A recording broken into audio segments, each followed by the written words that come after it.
Hi, welcome to another IELTS video. In this video, we're going to look at how to understand your academic Task 1 question. If you find this video helpful, visit my blog at ieltscom and visit the forum ieltsnetwork.com. In academic Task 1, you will be required to describe at least one visual data source in writing. As you know, your data source could be one of four types: a graph, a table, a chart, or a diagram. Of course, understanding the data you are being shown is critically important to your ability to produce an accurate response. So today I'd like to look at the four different data sources and talk about key features you should make note of when interpreting the data and preparing yourself mentally to produce a logical representation of the data in English writing. So as you've likely noticed, half the screen is black, and it is in this area that I would like to outline roughly the sort of structure you should be mentally producing for each data source before you actually put your pen to paper and start writing. So as with all IELTS writing tasks, there is no single correct structure to use, and thus we need to be flexible and creative and dynamic, and we need to tailor our response to the data sources that we are presented with. So to start today's lesson, so here we see a straightforward graph. Now, if you see a graph in your IELTS, it will likely either be a bar graph or a line graph, but in any case, graphs describe relationships between two or more pieces of data, and they do this through an X and Y axis. Graphs can also be made to share additional information too, as is exemplified in this graph through the framing of this data over the course of 3 years, 2003, 2004, and 2005, which are color coordinated with the various bars in this graph. So the trick with these sorts of graphs is identifying common trends and grouping them in a manner that is both logical and stylistically sound. So as you've learned before, academic task 1 involves identifying the broad, minor, and minute trends. And in doing this, we are put in a position where we're better able to make logical organization in our written response. So if we look at this graph, the broad trend would be, if we look at across all age groups, the broad trend would be a mild increase, okay, and then somewhat of a plateau, and then a significant decrease in smoking rates as Scottish women age. Now, in our response, we want to reflect this broad detail in the opening or introduction section of our writing. Now, following this, we would want to share the minor trends. Okay, and I won't go through all of the minor trends because there are several, but you would want to notice certain things that can be grouped together, and then group those things together in your written response. So. And then within those minor trends, we punctuate them with minute details. So for example, if we look at this graph, now between 16 years of age, Scottish women that are 16 years of age, between 16 and 59, we see a common value, fairly common. This looks like it might be a little bit lower, but relatively common value for this large age group, and that is in the year 2003. So an idea might be to write a paragraph that describes the information we see in these four age groups, okay? Because we can group the 2003 figure into a single sentence, right? And then we can describe the 2004, and then and 2005 actually is also very logical. It's almost the same between 16 and 44 years of age. So it makes logical sense to perhaps group these four age groups into one paragraph and describe them that way. We would likely group these two figures. We could group these two in their own separate paragraph because they are different. And we might talk about the fact that as women age in Scotland, it doesn't matter what year, 2003, 2004, 2005, as women age in Scotland, the prevalence of smoking declines.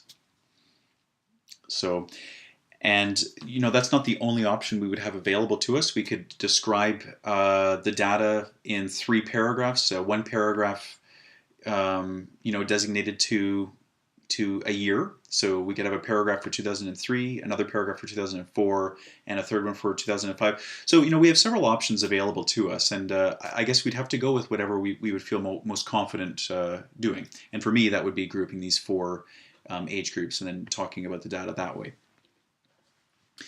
Okay.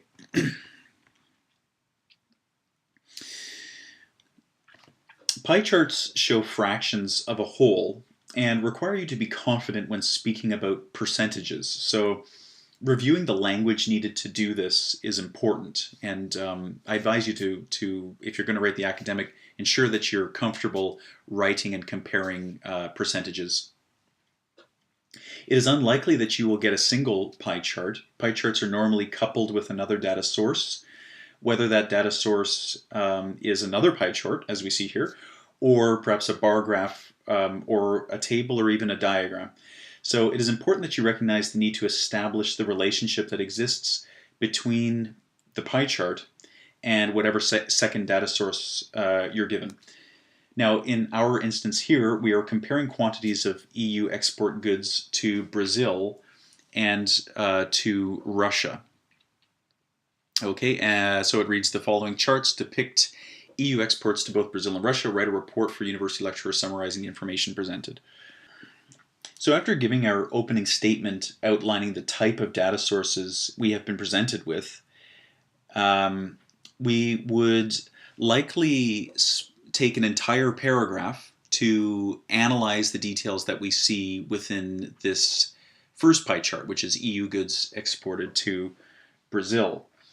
And while describing, we might couple certain items that have the same values. So for example, the UK and Belgium, which are both at 7%. Now we would then proceed to a second analyzing paragraph that uses quite a bit of comparative language to reveal details for the second pie chart and how these details, how EU exports to Russia compare to EU exports to Brazil. So it would really be in the second, analyzing paragraph where you would see the heavy comparative language come out.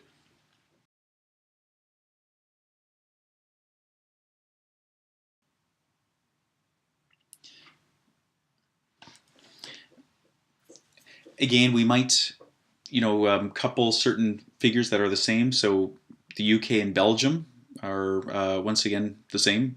Sweden, it's the same as Austria. So when we have these identical figures, we can get away with coupling them into a single sentence, and then we can be much more concise with our language, which helps speed up how quickly we can create this response. And it's considered good style to be as succinct as possible. I should also point out that sometimes if you're given two pie charts, you will be given the same information at two different points in time. That's not the case here, but and then in that instance, you would have to describe what trends can be understood from the graph.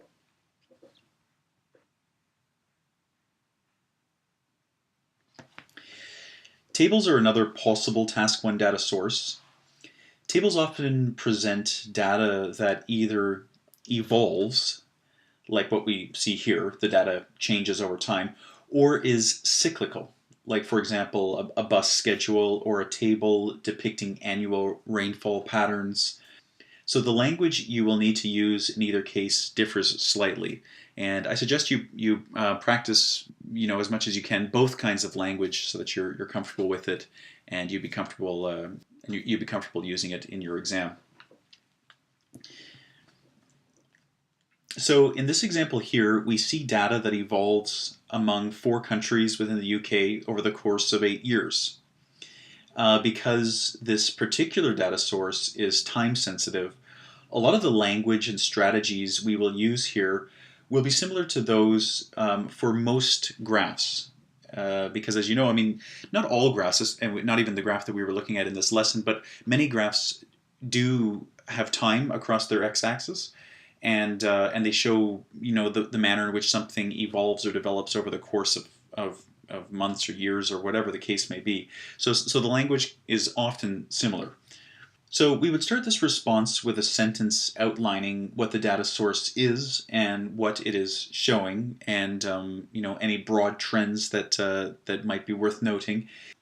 As the data among the 4 countries is fairly similar, we could group all data into one large comparison paragraph if we wanted to. Lots of comparative language would be needed to illustrate how the countries compare to one another.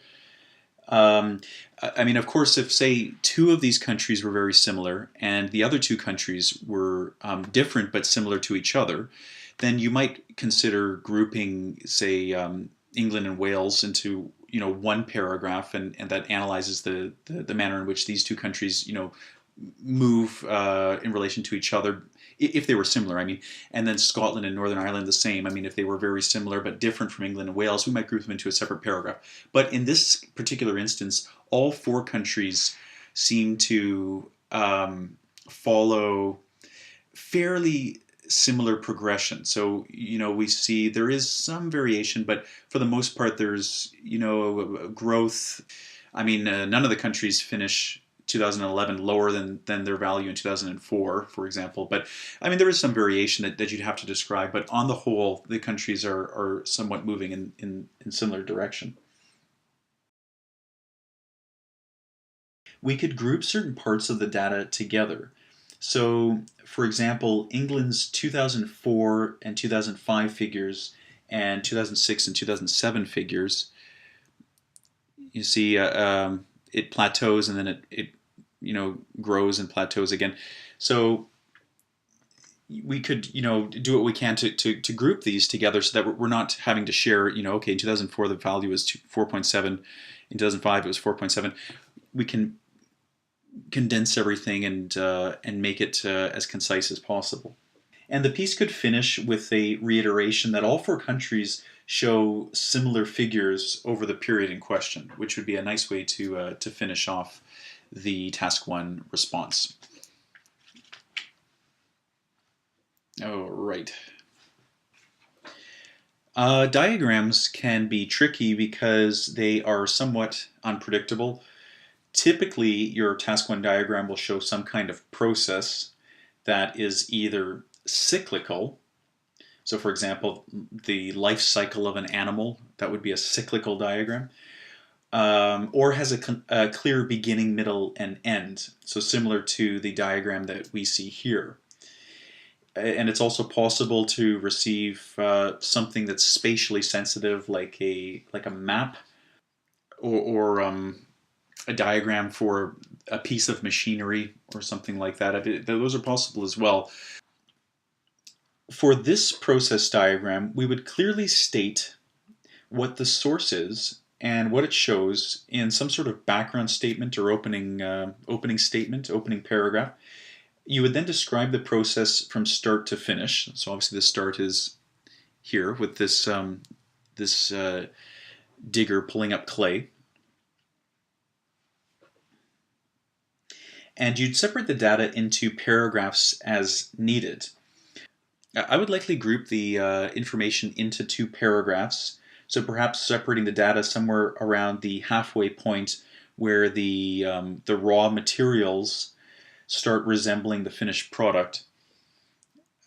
But you could group it as you see fit. You really do need to be dynamic, and I encourage you to do lots of practicing before you get into your examination and to receive feedback to ensure that that you're grouping data in a logical and fluent way. So as I mentioned, it's possible to see a map on your IELTS. And a candidate recently reported seeing these two maps, and they've recreated them and posted them to the forum.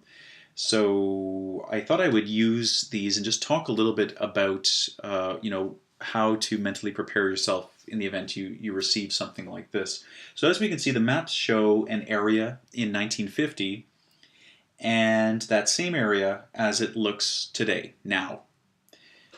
So sharing this as our opening statement and perhaps commenting that there appears to be some major changes between the two maps, that would be a great introduction paragraph for our response.